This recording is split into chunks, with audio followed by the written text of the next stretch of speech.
work as a lecturer in education at the University of Stirling.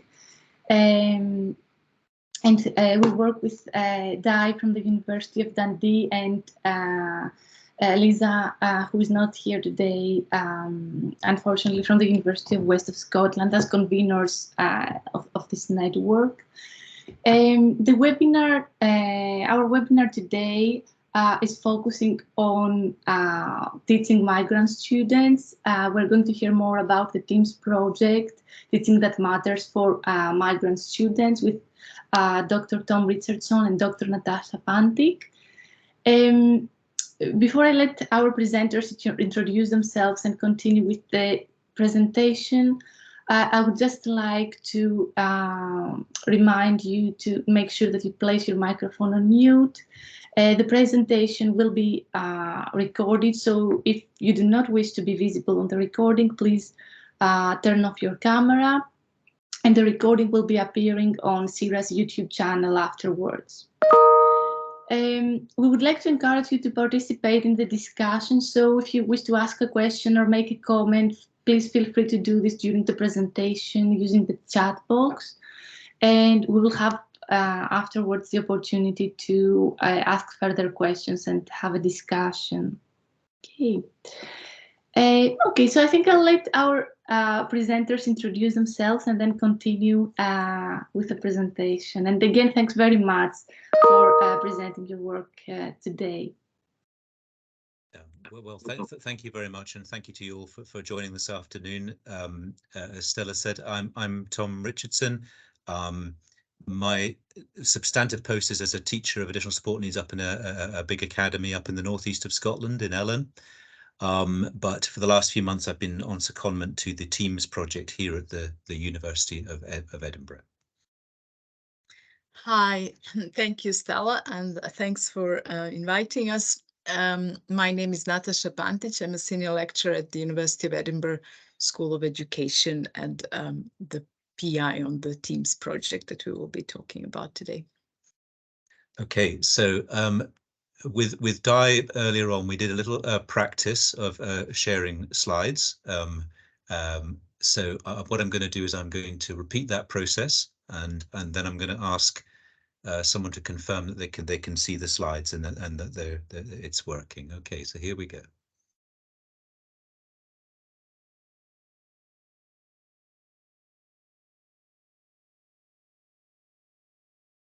I'm able to see your slides, Tom. That's fine. Thank you, Di. That's really good to know. Perfect. Okay, so we'll begin our presentation now, obviously, and we're happy to answer questions, you know, over the course of the presentation if we manage to have a look at the chat bar, but we'll just have to see how it goes. So as you can all see, and as you all know from the introduction, the TEAMS project stands for Teaching That Matters for Migrant Students, and it is really in response to you know, a big you know, national and international kind of increase and prominence of migrants, you know, coming into schools and all the, you know, the additional you know, kind of challenges that leads to it in different ways. But this project aims to address some of those challenges through the research, which we'll talk about. So over the course of the presentation, we're going to cover the following. We're going to introduce the project and tell you a little bit about how it came about. We're going to talk through some of the key concepts that led to the research questions. Mention a little bit about the data gathering and one data gathering tool in particular. Talk about some of the findings. And then this is the part that I've been particularly involved in, is this knowledge exchange side of things, which we've been engaged with over the last few months in particular, and also the various outputs from the project as well. So this is the content that we're gonna talk through today. Both myself and obviously Natasa will talk about some of the specific aspects of it. So it's all about children. It's all about children from other countries who come from different cultures and speak other languages. And it's about their support in schools in Scotland, but also the other countries in the study as well. And the findings, I think, are relevant to schools in all parts of Europe and the world. So here are the 3 countries that were involved: Scotland, Sweden, and Finland, as you can see. And here are the 4 universities who provided researchers to undertake the research. And the project is about the process of integrating migrant pupils into schools, supporting them to develop, as you can see, a sense of belonging. And I think it's also about their sense of belonging in their communities as well. So there is a degree of involvement of the families of the migrant children and all of the different sort of social and academic aspects of how schools and all the different people who are working in them can help this process along.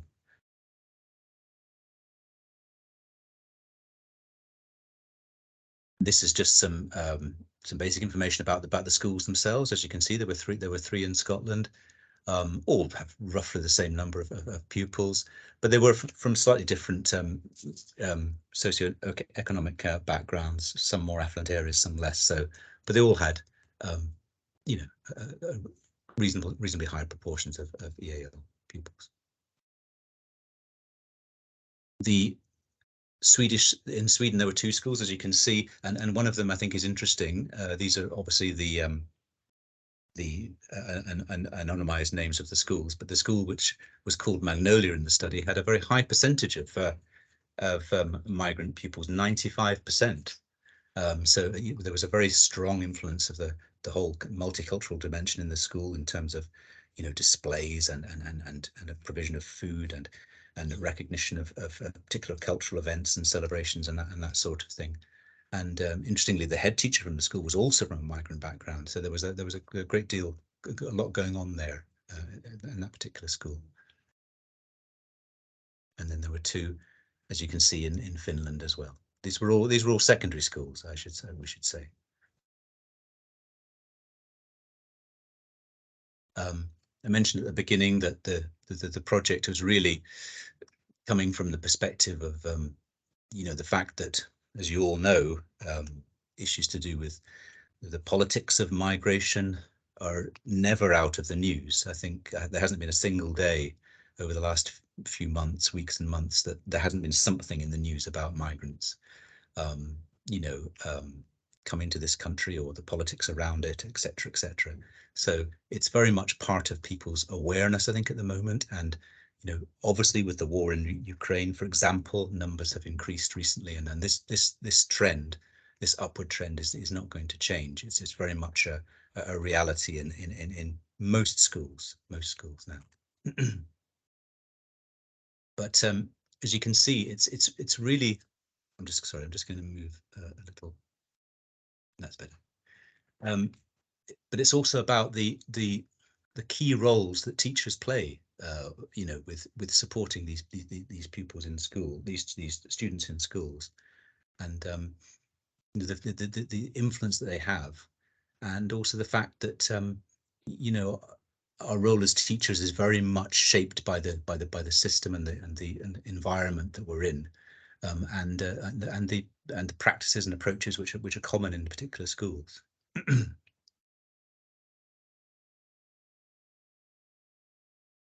Sorry, I'm just trying to move to the next slide. There we go. This gives an idea of how the study was structured and created. So I wonder, Natasha, would you like to say a little bit about this part, please? Thank you. Thank you. Yes. So on the figure, you can see as Tom said, we try to take this kind of comprehensive approach, and because we want to study the support for migrant students as a kind of normal common feature of schools today, because numbers are increasing. So we wanted to take into account the whole the receiving system, and in particular the role of teachers and schools that create particular environment for integration. And the reason why we focus on teachers while we take account of this school environment and to some extent also the policy environment is that they are so central. We start from that position. We know that from other research that they are in the middle of, they are, you know, in a good place to know these students as schools receive them and to get to know their family backgrounds and situations and cultural backgrounds and so on. So they, in a way, they're in a position to mediate these other influences because they are most directly interacting with students. And we also know that they are often, you know, committed to supporting migrants among all their other students. They don't think of them as migrants particularly, they think of them as their students, but it's also in some recent reports, not specifically about migrant populations, but about you know, dealing with this increasing diversity of student populations. We know that sometimes teachers also feel that they're not adequately prepared. So they want to support them, but they feel like they need support themselves. And that's where we took this approach of looking at, you know, teachers' place within the social network, what kind of support is available to them as they try to support migrant students, what kind of professional collaborations happen both within school among teachers and also with other professionals. And specifically, we use this inclusive pedagogy as a lens because we are not just interested in any collaboration, we're interested in an inclusive form of collaboration that creates that inclusive environment. And then in terms of integration outcomes, Tom mentioned already, we look at not just academic learning, but also the socialization and sense of belonging in the school community. So just to say a little bit about this key concept of relational agency. So if you look at the quadrant in the middle, that's where the focus of the project was. How what we call this concept of relational agency implies that people interact, but in a purposeful way. So they reach out to other people whom they see as potentially being able to support them. And so that kind of relational, proactive reaching out to trying to solve a problem for a student or deal with situation or access particular resource is a way of, it's embedded in the social network. If in your social network, in your school, you have people who are sources of expertise or knowledge, then you're reaching out to them to support migrant students. So that's why we studied this loop that is also reflected in the two research questions. So the first one is about how they exercise that relational agency in the context of supporting migrant students' integration. And the other side of that same loop is how that relational agency is facilitated by the social networks of the schools to facilitate or not migrant integration. So there was, as you can see, and as we mentioned at the beginning, you know, a range of data gathering tools were used in the study, this included interviews with staff and pupils, as you can see, in the 3 countries in the study. Some other tools, some examples of the tools are this social network analysis questionnaire, as you can see, some surveys which were carried out with the students themselves, a measure of professional agency there that you can see, and the one which we're going to talk about in a little more detail in a moment, the TRAC log, where teachers reflected on their own agency for change and how they were interacting with others in the school in the support of migrant children. So we decided to include, for example, a screenshot from the TRAC survey, and as you can see, it's really just to give you an example, but it's asking questions about how, asking teachers to give examples of how over a particular time period they've reached out to colleagues and engaged with colleagues to, you know, discuss the support of migrant students and you know the kind of things that they did. This was, as I say, this was one of the tools that was used to begin to gather data to feed into the results, which we'll talk about as well, of course. Natasha's already mentioned, please jump in, Natasha, if you would like to, about the different types of relational agency, which reflect the types of interactions between teachers. Yeah, I think this is just to give you a bit of information about the coding, like how we interpreted that relational agency that has these three aspects. There's the sense of purpose, like it's essential feature of agency that you're trying to do something. It's always agency about something, that sense of, you know, solving a problem or engaging with some kind of situation that in which a migrant student needs support. And the way we coded the responses in that what section of the log that Tom showed is that you know, agent of change code refers to the proactive behavior of focusing on the problem and recognizing the resources that you can access, whereas role implementer code was applied when the text describes instances of, you know, simply implementing role, like you know, the procedures that exist in the school. An example of that would be filing in, there was an example that I think we have in one of the next slides, this form for expressing concern, common in Scotland, or other kind of more procedural ways of going about an issue. And then the types of interaction can involve exchange of information, seeking advice, or more kind of ongoing two-way collaboration over a period of time. And they can be vertical or horizontal, for example, whether you go to colleagues or to your line manager. They can be within school or going beyond the school to identify who can help. Like, you know, there are all sorts of examples of kind of random people who happen to speak the language that support teachers or friends or, you know, family members and so on.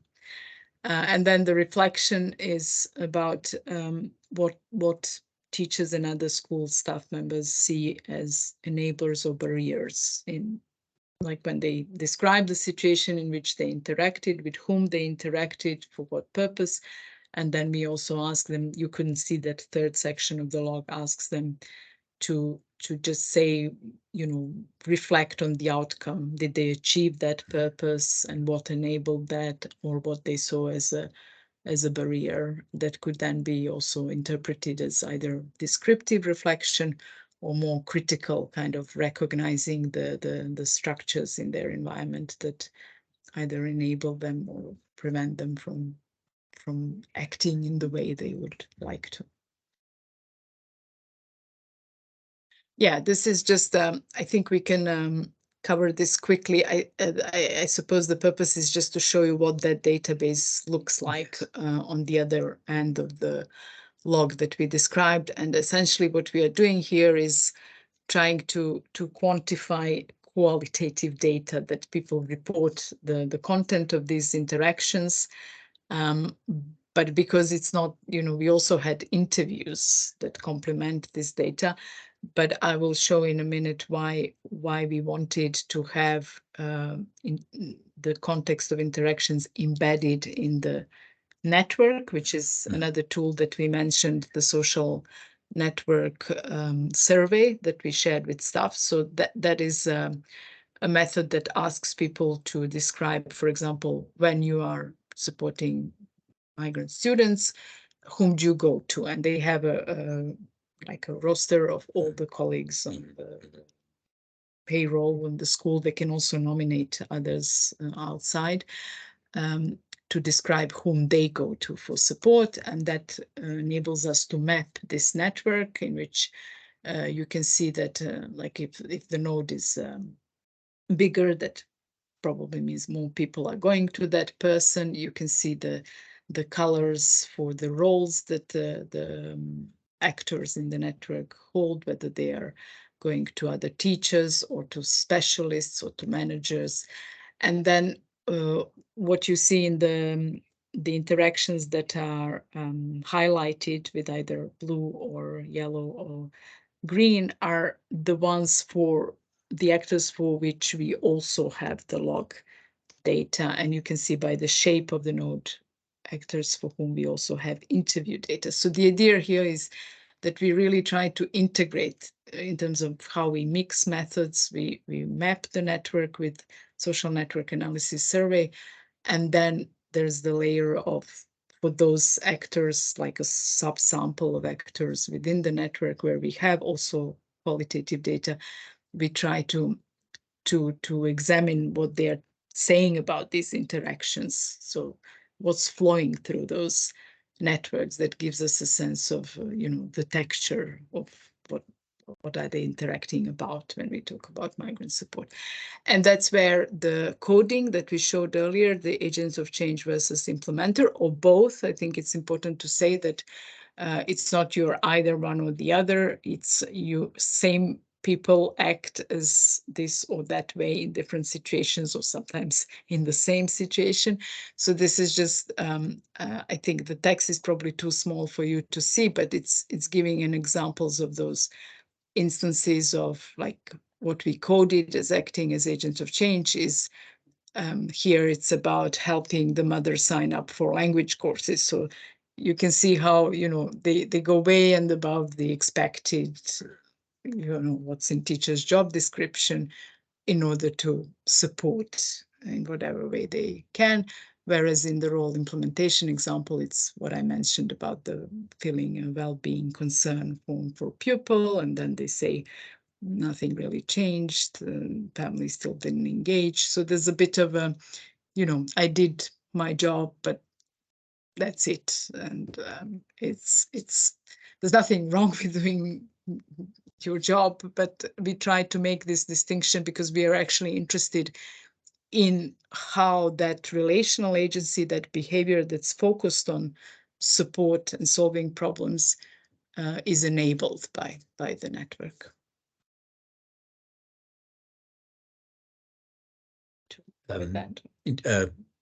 Well, yes, I think perhaps if you could say something about these are the two research questions, and Natasha's going to say a little bit about how they were answered in the study. Yeah, we can just give the study, as you can imagine, with all the tools that we had and the data that we collected with these mixed methods in 7 schools over 3 waves of data collection, there's a lot more than I will be able to cover here. So we just picked some highlights in relation to those 2 research questions that we mentioned at the start about relational agency.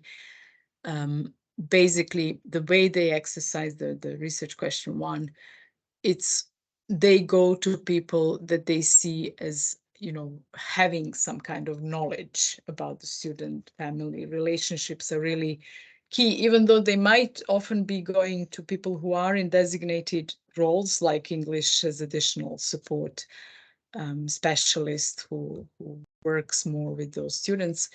They don't always, like, it might be that they go to them because they're in designated role, but very often they also talk about going to them because, they're in a better place to know the student, to know is this just what they're like? There's a lot of the need for knowledge about the students, I think in general, but it's highlighted in the context of migrant students because it's often information that they normally, for example, would have from primary schools, but they might not have from someone who enrolls in the middle of the year. So there's a lot of trying to understand who they are and where they're coming from. And then the difference between those interactions that are coded as agentic versus the ones that are versus all other, actually, not just role implementer, is that they more frequently go to more people and people in more diverse roles, and that they more often go beyond the school community. So there are examples I remember from Sweden, for example, bringing in a pilot who because one student said that was her aspiration, and the teacher like went an extra mile to find someone who was from migrant background themselves, and brought a woman pilot from migrant background to speak to her class, like to make it possible for students to see that's possible.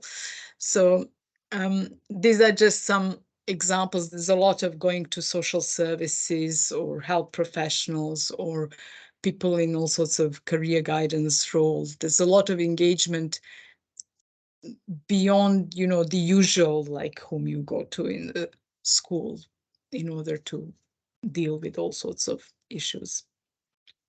And also it's more common that staff who have migrant background themselves are reached out to by their colleagues. So recognizing that they have either knowledge, maybe because of similar experience, or they speak the same language, they are recognized as a resource for other staff members in the school. And then in relation to the research question 2, the kind of environment, the social environment that enables this agentic behavior in this context is characterized by, like, we could see more interactions coded as agentic in corners of the network where there's generally more collaboration. So, when people, for example, whether it's department level or beyond, generally work together and exchange a lot of information about students, they're also more likely to exchange information or advice or collaborate around supporting migrant students.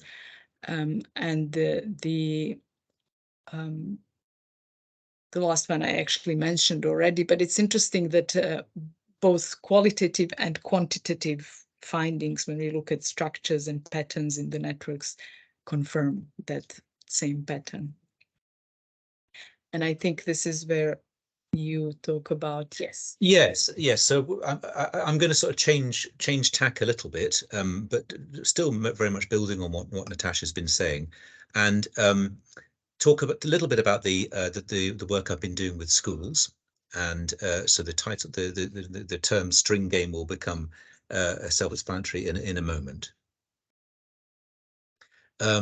This is something which I've done when I've had the privilege of visiting teams of teachers in person in a number of different parts of Scotland. And I call it the string game, and it's just a way of visualizing what Natasha's already shown you and talked to you about, these these collaborative networks.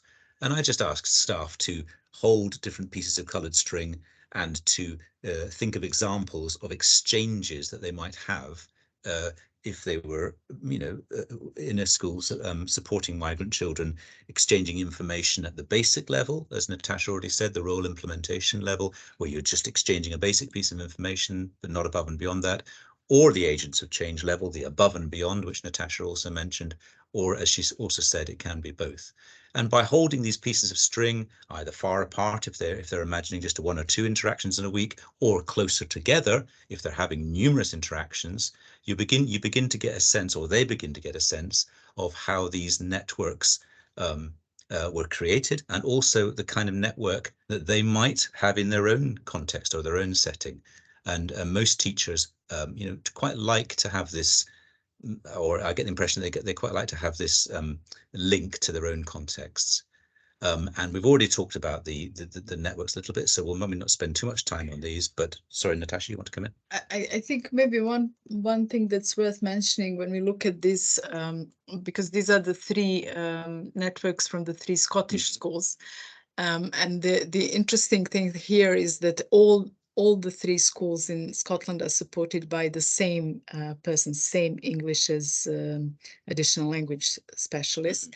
But what we can see is that she's used very differently in these schools. So remember what I said about the size of the nodes. So you can see in the school on the left that she is really the person that everyone goes to, and then in the one in the middle, there's kind of core that's engaging.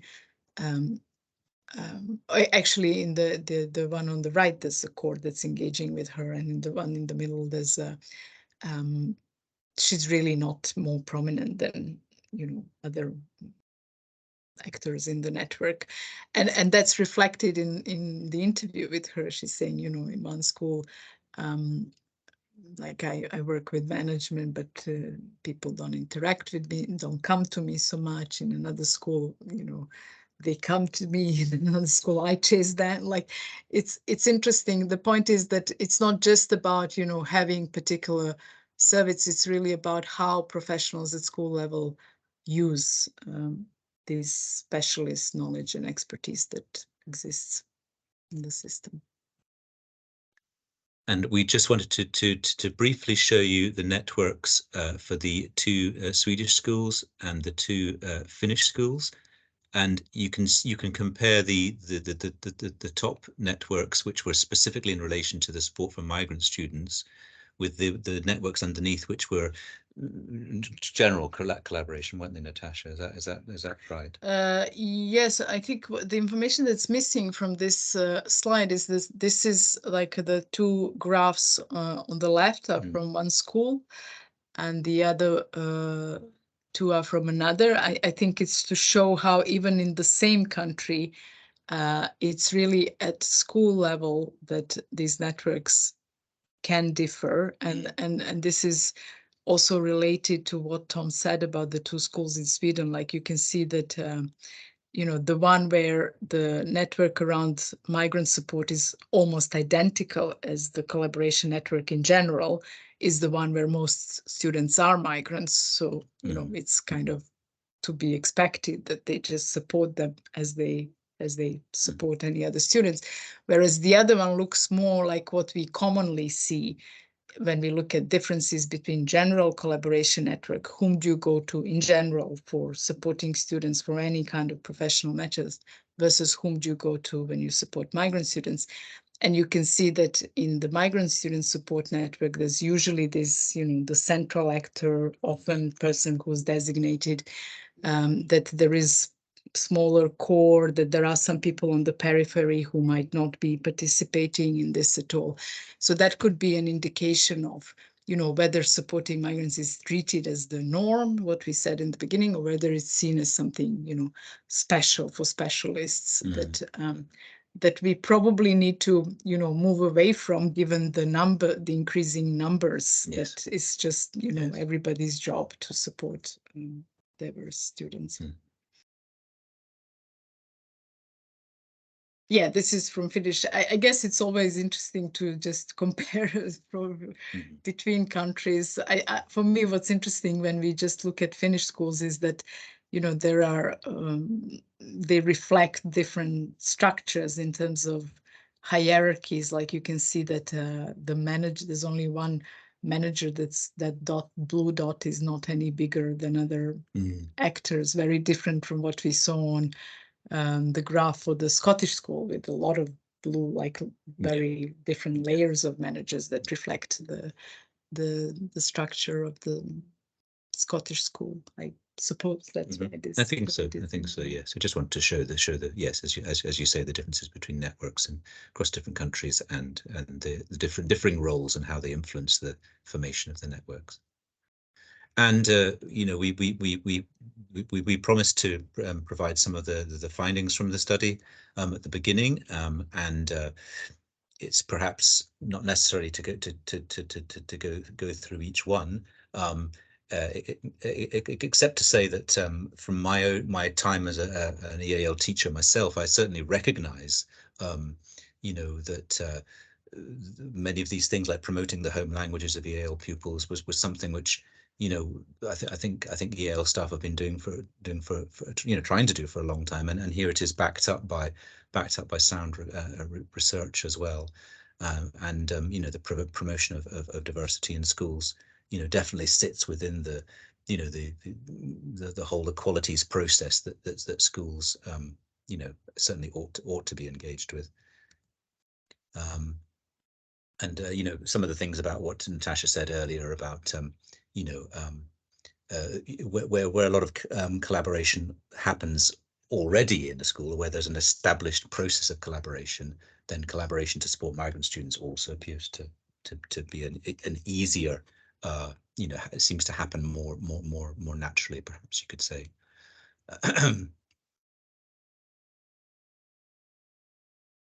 So if it's okay, we'll draw things to a close, unless there's any more you want to say about the results pages at this particular point, Natasha. I think we can leave.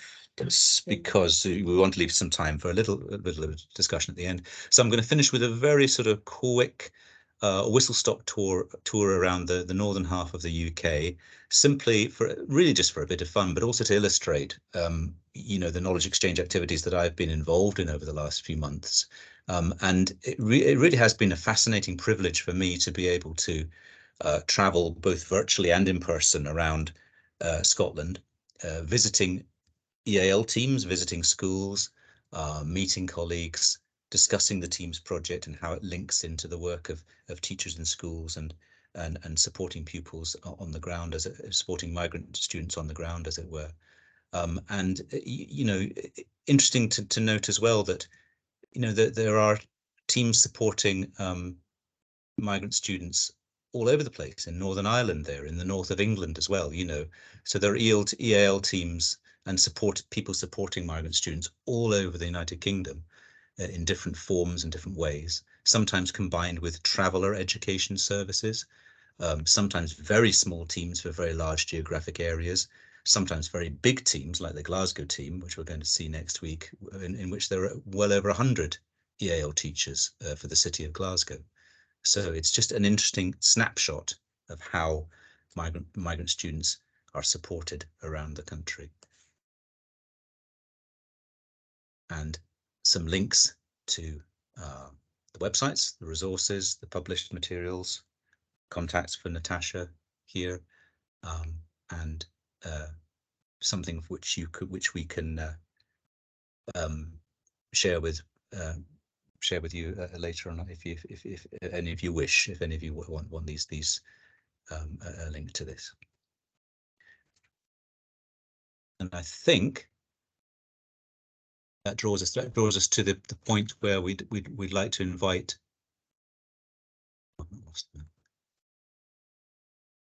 That's great. You know, you're still there. That's fine. I'm just We sorry. are. I thought I'd Thank you. lost you. Everything went silent. I'm just trying to get you back. Sorry. Yeah, thanks very much for Is it this. here?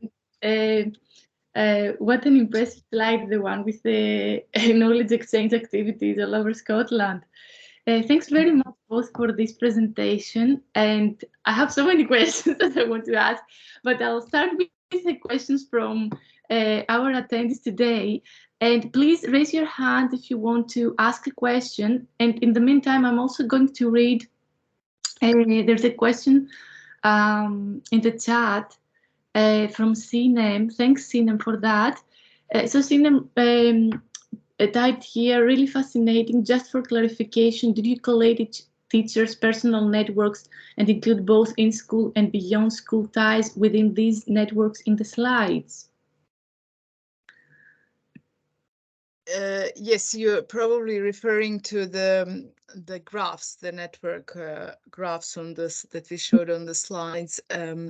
And the mapping of the social networks that we did was, we actually mapped 5 different kinds of networks, but we were only showing here the close collaboration and the supporting migrant students network. Basically, the one of interest for us was the supporting migrant students network, but we also had these comparator networks, like what does that network look like compared to the other? It's whole school networks. So we had the roster of everyone in the school.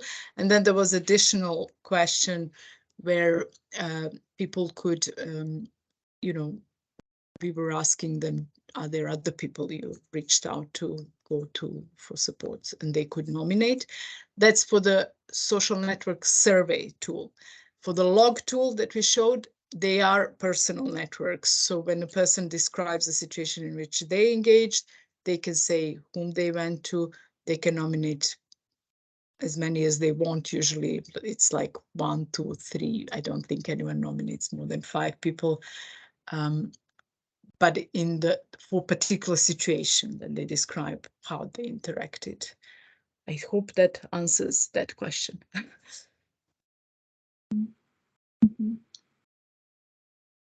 Thanks. That's great.